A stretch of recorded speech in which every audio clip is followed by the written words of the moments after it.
And picture the spectacle in Jericho. I'm thinking after the first 2 or 3 trips around Jericho, the generals were all like, you got to see this. And so they called all of the soldiers up on the walls. After trips 4 and 5, it's just like comedy hour.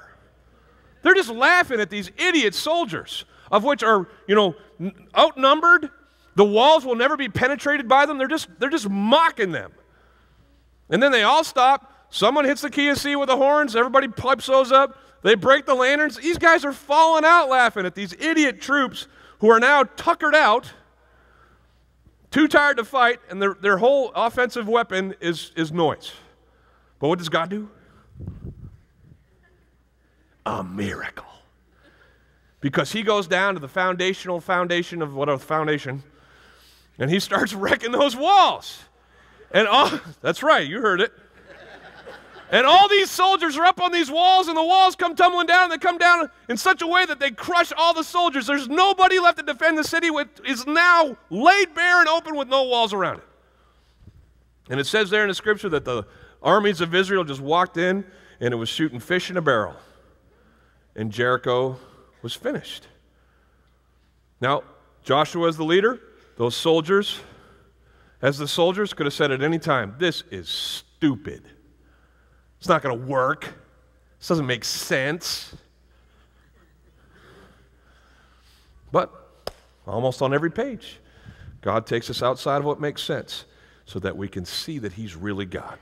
Now listen, your crises in your life, I've told you this time and time again, they're there because you're in school. You are learning right now if you've got a mess. And you have a choice as to which lessons you learn. You can learn the wrong ones or the right ones. The wrong ones are going to tell you that God is not powerful, he is not there, he does not love me, and it's his fault that I'm in this mess. That's not the right schooling. The right schooling is that God is powerful. He does love me. He is here. And he will help me out of this mess.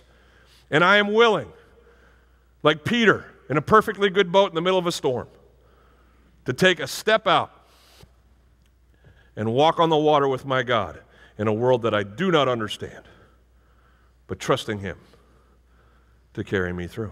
We're going to talk about risks today. And I'm going to ask you to take a risk in your life.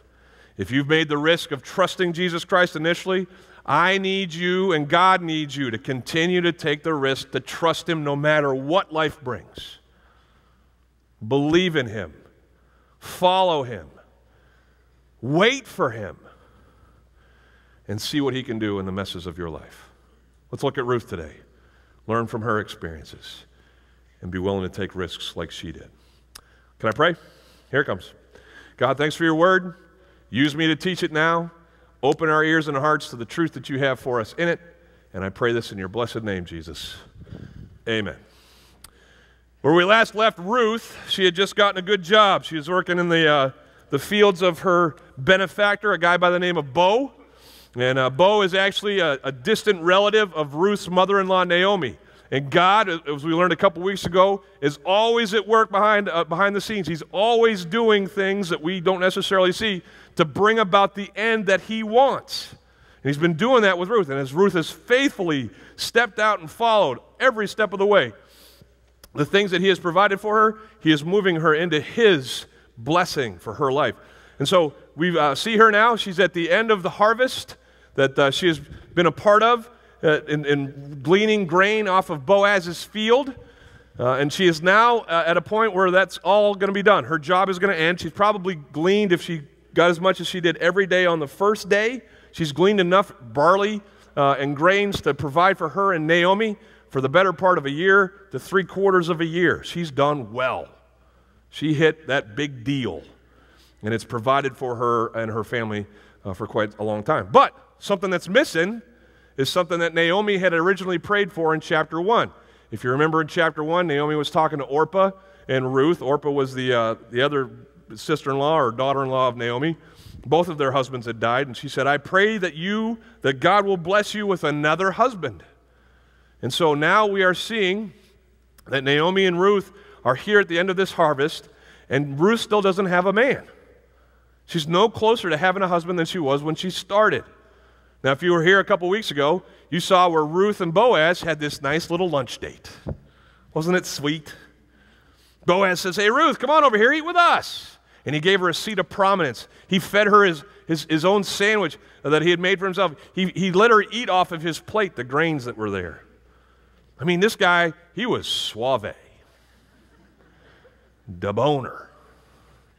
Anyway, he had it going on. And he was basically doing everything that he could to just, sweet talk and provide. And Ruth, you got to see her heart just, she's just welling up. She thinks, this is it. This is the guy. But he never called her back. She gave him her number, told her where to reach her. Kept showing up at the field just like he said. But we have no indication that Boaz ever saw her again. And so here they are, end of the harvest. Time is running out. Naomi concocts a plan. Let's look at it. One day, Naomi, her mother-in-law, said to her, my daughter, should I not try to find a home for you where you will be well provided for? Naomi harkens back to the prayer. And she's seen God be faithful in providing for them and all the other prayers that she's prayed. She's like, God's going to answer this one. What can I do to be his answer for this issue, this problem? We talked about this a couple weeks ago. We're supposed to be doing something when crisis comes.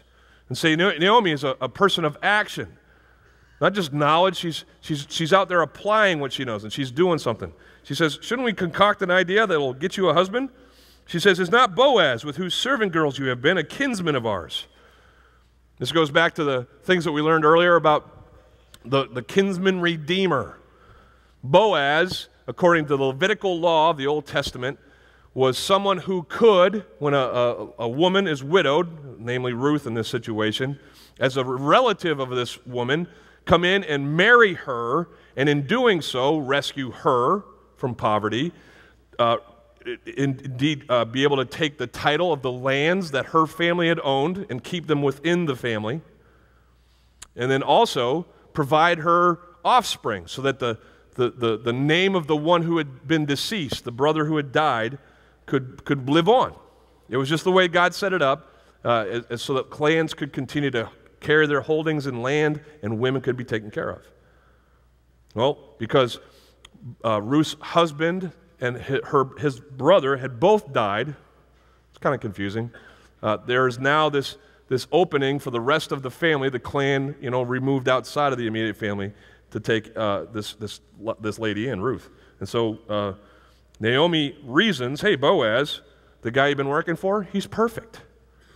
He's supposed to be your kinsman redeemer anyway. Let's go after him. So, she says this, tonight he will be winnowing barley on the threshing floor.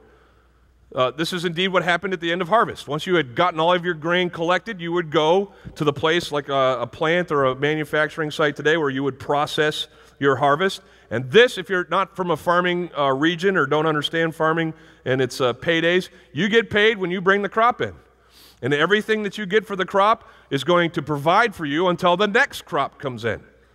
That's how it got done in these days. So this was payday.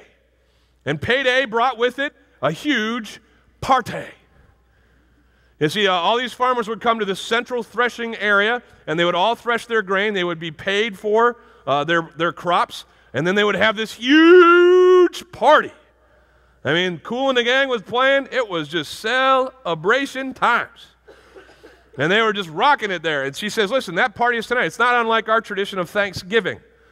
Thanksgiving has its roots in us being thankful for the harvest. And this was their Thanksgiving. The harvest would come, big party right there on the threshing floor. She said, tonight I'll be winnowing barley. And so here's what you're going to do. Verse 3, wash and perfume yourself and put on your best clothes. Dress to kill. That's Naomi's instructions. She's basically given some good relationship advice. If you're single out here, or a young person who will one day be single and in the dating realm, understand this, ladies especially. In our culture, it's gotten far more forward now where the women are asking out the men. I'm old-fashioned. I know I am. But I think the Bible's kind of old-fashioned too. In the old days, men would arrange the marriages, and I'm not all for that.